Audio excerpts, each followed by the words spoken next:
remember back in 2011 when I saw Shark Night 3D for the first time. I absolutely fell in love with shark films. I always went online to see if a new one was coming out, and around 2012 I saw the advertisement for Bait 3D, and I knew I had to check it out.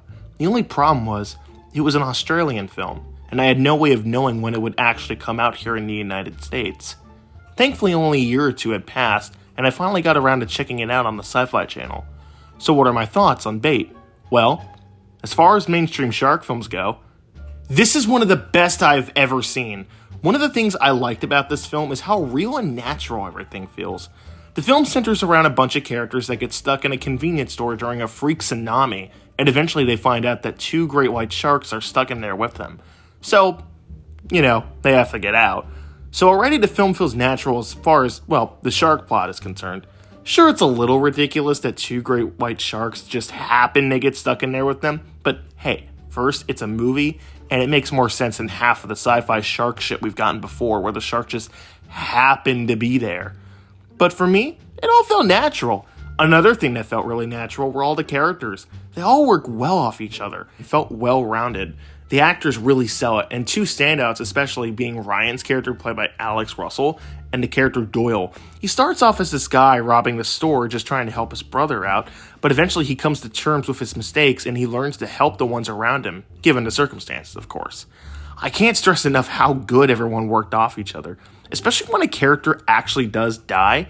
It really does come as a surprise, and whether or not you care for the characters, I can see people being surprised as to who gets axed off, especially in the middle half of the film.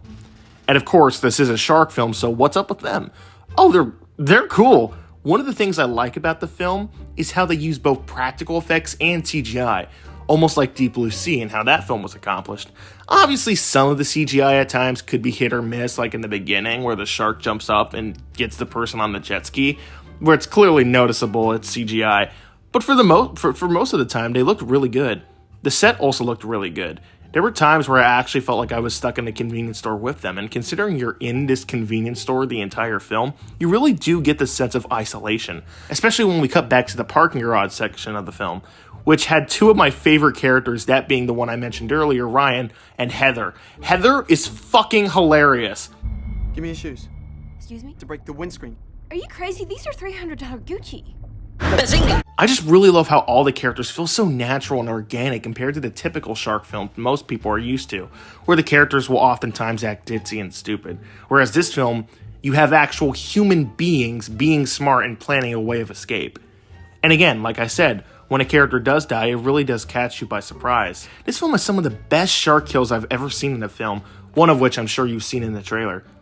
So yeah, as far as shark films go, mainstream shark films especially, this is one of my all-time favorites, and I highly recommend it. It's actually in my top 5, if you can believe it. So, I'm just gonna say it, if you're a big shark fan and just love disaster films and want to watch engaging characters try to avoid becoming shark bait, then I can't stress how good this film really is. I highly recommend it. I'm going to give it a shocking 10 out of 10.